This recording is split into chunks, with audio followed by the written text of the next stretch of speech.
अविरल विद्या YouTube channel में आप सभी का हार्दिक स्वागत है। नमस्कार मित्रों, अब हम पढ़ते हैं संस्कृत स्वयं शिक्षक का पाठ 25।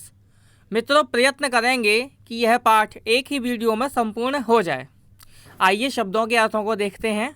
स्थापयति वह रखता है, स्थापयामि रखता हूँ, नित्यम नित्य या रोज, कृतम किया, स्रवति चूता है, इसका अर्थ होता है लीक होना, स्रवति। ठीक है, जैसे पानी लीक होना, पानी लीक होता है किसी चीज़ से, ठीक है, तो स्रवति का मतलब होता है लीक होना।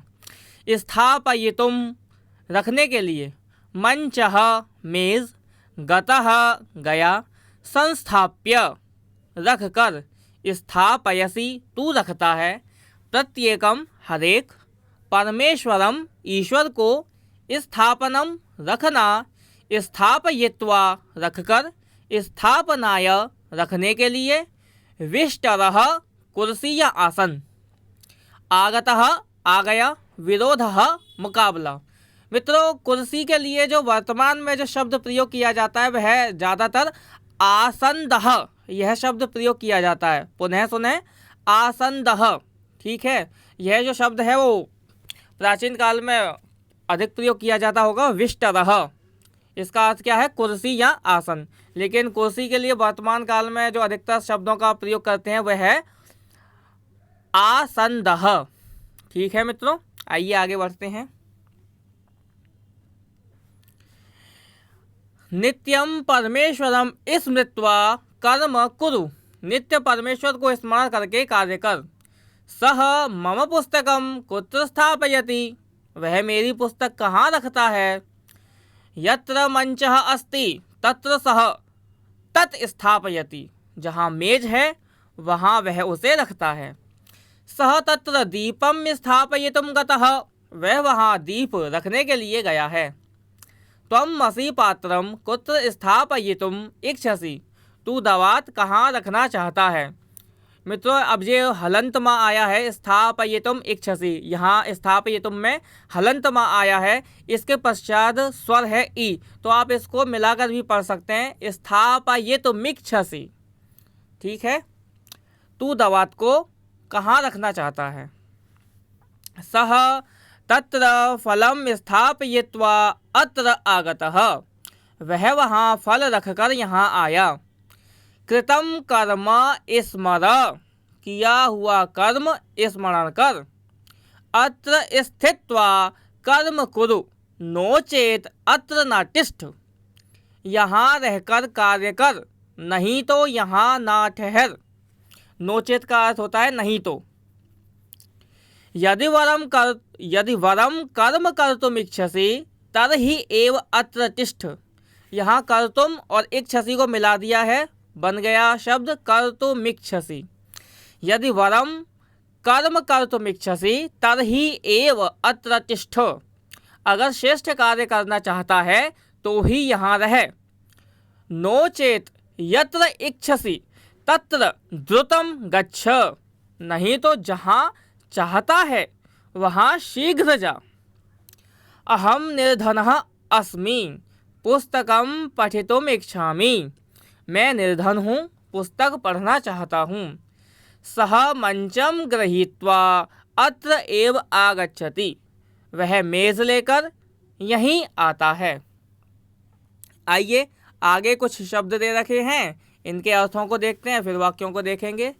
आलेख्यम तस्वीर, तस्य उसका, उपविशति वह बैठता है, उपविशामि मैं बैठता हूँ या सिर्फ बैठता हूँ, कस्य किसका, उपविश बैठ, उपविशसि तू बैठता है, उपविश्य बैठकर।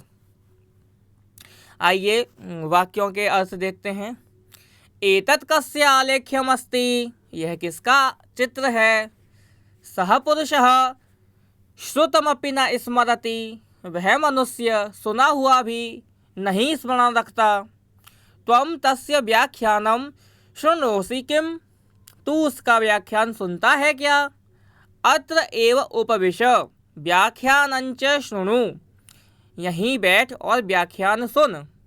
सह तत्र एव उपविश्य सर्वं पश्यति, वह वहीं बैठकर सब कुछ देखता है।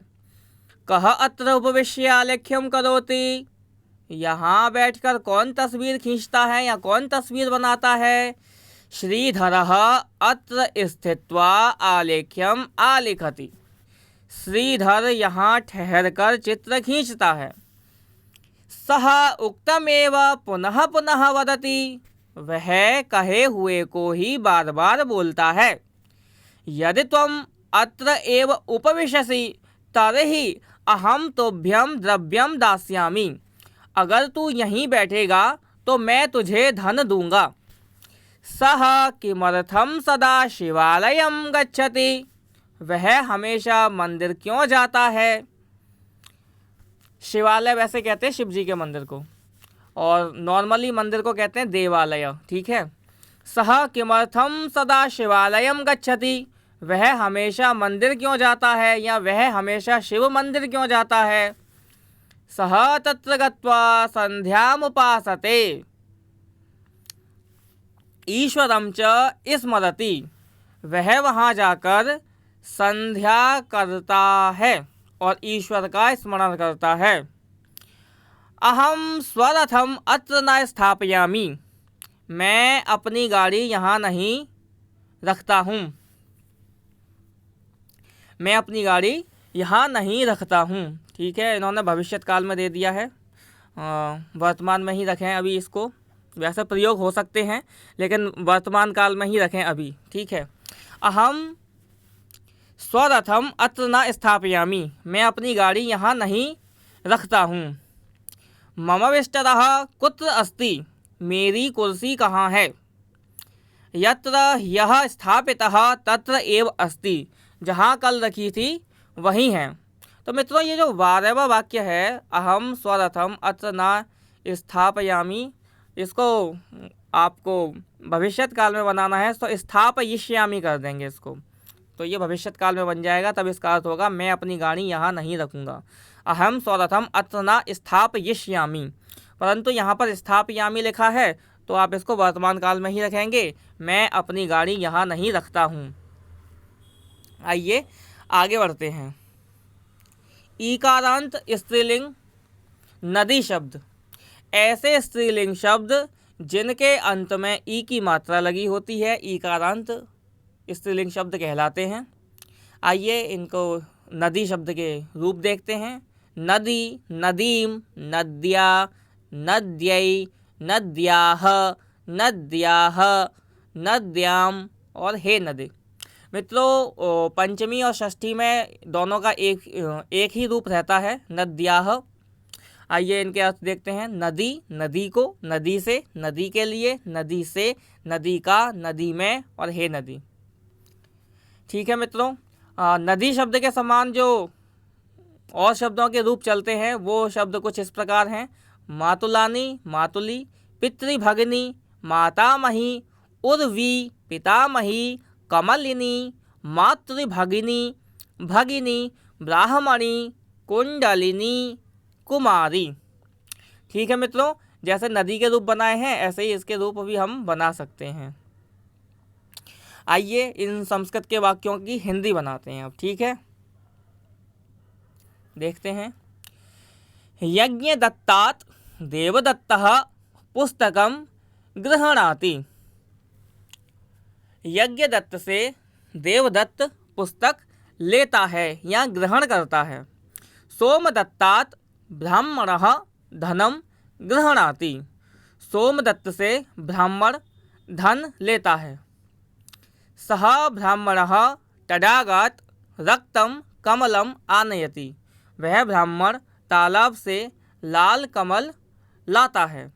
रावणस्य रावणेन सह युद्धं भवति, क्षम्यतां, रामस्य रावणेन सह युद्धं भवति। रामस्य का अर्थ हुआ राम का, रावणेन का रावणेन सह इसका अर्थ होता है रावण के साथ, युद्धं भवति युद्ध होता है। रामस्य रावणेन सह युद्धं भवति, राम का रावण के साथ युद्ध होता है। रावणस्य रामेण सह युद्धं भवति, रावण का राम के साथ युद्ध होता है। भीमस्य जरासंधेन सह युद्धम जातम। भीम का जरासंध के साथ युद्ध हो गया।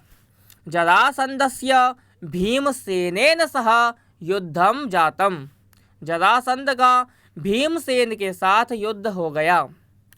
तत्र हरिः अस्ति। वहाँ हरि है। तम हरिम पश्य। उस हरि को देख। हरिणा पुस्तकम लिखितम। हरि ने पुस्तक लिखी या हरि के द्वारा पुस्तक लिखी गई। हरये नमः। हरि के लिए नमस्कार। हरेह लेखनीम आनय। हरि की लेखनी ला।